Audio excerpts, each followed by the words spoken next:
देखो भीष्म जी को भोगना पड़ रहा है ना, सांप को ऐसे धनुष की नोक से उठाया और बंबूल के कांटों के ऊपर फेंक दिया, कई दिन तक शेदा हुआ, वो आह भर करके मरा। तो आपको 6 महीने बाणों की सैया पर आह किसी की ना लेना जिंदगी में। कोई ऐसा कोई आह भर करके कह दिया तुम समर्थ हो, हम तो कुछ कर नहीं सकते, और अंदर से दुखी, फिर तुम्हारी सामर्थ्य काम नहीं करेगी, मिट्टी में मिला देगी। फिर ये तो संत थे और भगवत आराधना के लिए, संत आराधना के लिए ही ऐसा किए हुए थे। अब इनका कैसे मुंह दिखाएं, अब क्या करें। सुबह संत जन आएंगे, सबके बीच में हमारी कि देखो इन्होंने, अब क्या करें। गए और संगम में जाके छलांग लगाई, अपने प्राण त्याग दिए। अब उनके तो पास मोहरे थी और व्यापार बढ़ा, और 9-10 महीने बाद ही लड़का हुआ। अब तो उनको कि संत फलीभूत हो गया। देखो व्यापार चल रहा, लड़का नहीं होता था, लड़का भी हो गया, बड़ा आनंद छा रहा है। जब से वो प्रकट हुए और धन की वृद्धि शुरू हो गई, पढ़ाई लिखाई में उनके खर्चा हुआ सब, बस बीमारी शुरू हो गई उनके शरीर में। अब उसमें पैसा जाना शुरू हुआ, इतने आसक्त तो वो दोनों हो गए कि कुछ भी हो, व्यापार ठप, संपत्ति बेचना शुरू। तो उन्होंने कहा कि बेटा मैं क्या कर सकता हूं तुम्हारे लिए। बोले हमारी अंतिम इच्छा है प्रयाग चलो, और जितने प्रयाग में संत महात्मा सबको एक बार भंडारा करवाओ, हमारी इच्छा अंतिम है, क्योंकि अंतिम यही इच्छा थी। बोले अब ज्यादा संपत्ति तो नहीं रह गई, तो बोले घर बेच दो, मेरे लिए ही तो है, बेच दो। मुझे लगता मैं बचूंगा नहीं, पर मेरी अंतिम इच्छा पूर्ण कर दो। घर बेच दिया, जेवर बेच दी। वहां गए, जब संत सेवा की तो बोले मुझे संगम तक ले चलो।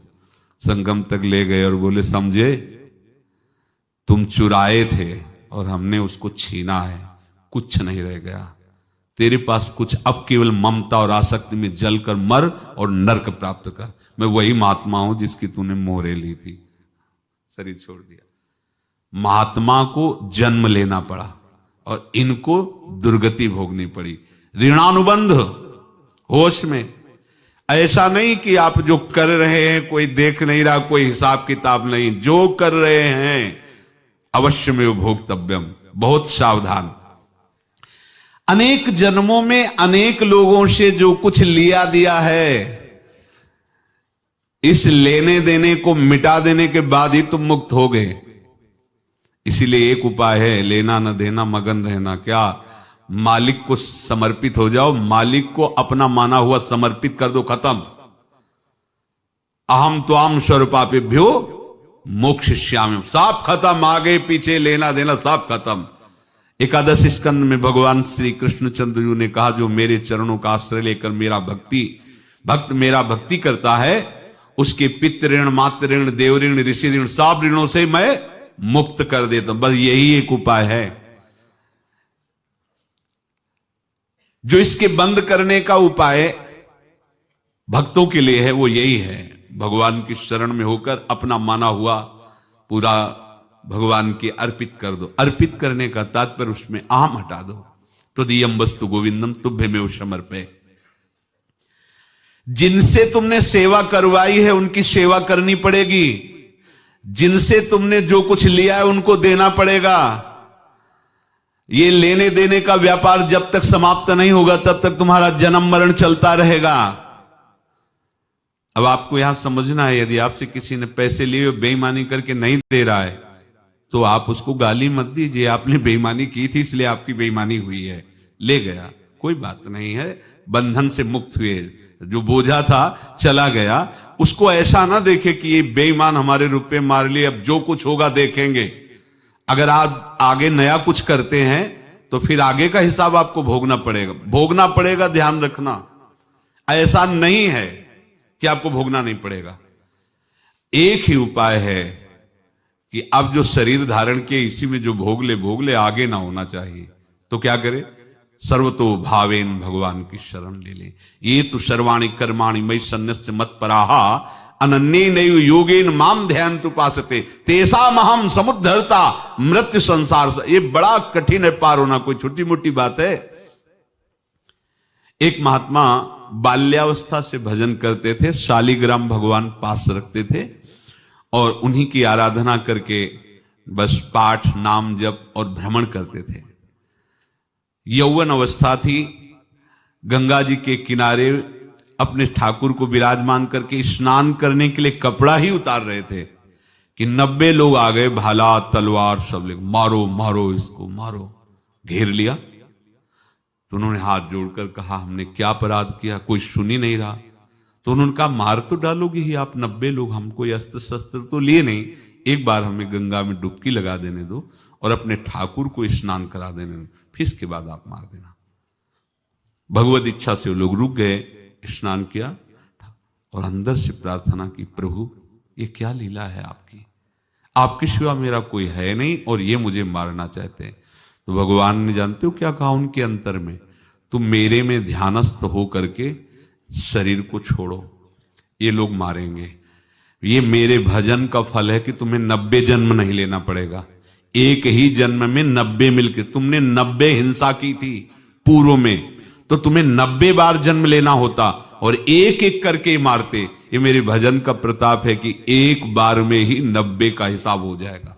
तुम आंख मूंदो, मेरे ध्यान में मगन रहो, मेरे प्रताप से तुम्हें कोई चोट नहीं होगी और स्वाभाविक मूर्छावस्था में प्राण तुम्हारे छूट जाए। ऐसा ही हुआ, ऐसा हुआ। तो ये बात समझ लो कि ये जो कर्मानुबंध है, ऋणानुबंध है। आप देखो, अगर शाप महात्माओं ने दिया कि तुम्हारे वंश का इससे विनाश होगा, तो भगवान भी परम धाम जा रहे तो उसी कील से, बाण की नोक में जो मछली लील गई थी, छोटा कण, उसी से की नोक बनाई और उसी नोक को प्रहार किया, भगवान के श्री चरण में वही बाण की नोक लगी और भगवान ने स्वीकार किया ना। भगवान का बड़ा लीला विचित्र है। अगर छुप करके उधर रामावतार में बात, तो इधर ऐसे स्वीकार किया है भगवान ने। ऐसा कहीं नहीं दिखाया कि मैं भगवान हूं तो मैं अपने लिए, ऐसा नहीं दिखाया। नारद जी का हित किया पर नारद जी ने शाप दिया तो भगवान ने स्वीकार किया। बंदरों ने ही सहायता की, जैसा बोले थे वैसा। ये लीला इस शरीर में भोगनी पड़ेगी। हाँ, ज्यादा को कम में भुगता देंगे, पर अब अगला शरीर ना मिले, इसके लिए सर्वतो भावेन भगवान के आश्रित हो जाए। जैसे आपने दुकान फैला रखी है तो उसमें दो काम होते हैं, लेना और देना। किसी को उधार दिया है तो हमें उसे लेना है, और कोई नगद देकर सामान ले रहा है तो उसे सामान देना है, या उधार लिया है तो हमें उधार देना है। अब अगर दुकान बंद करनी है तो तुम्हें देने वालों पर जोर देना है, लेने वालों पर जोर नहीं। लेने वाला तो जाओ हम क्षमा किया, समर्पित किया, हमारा कोई संबंध नहीं, खत्म हो जाए, वो खुशी हो जाएगा।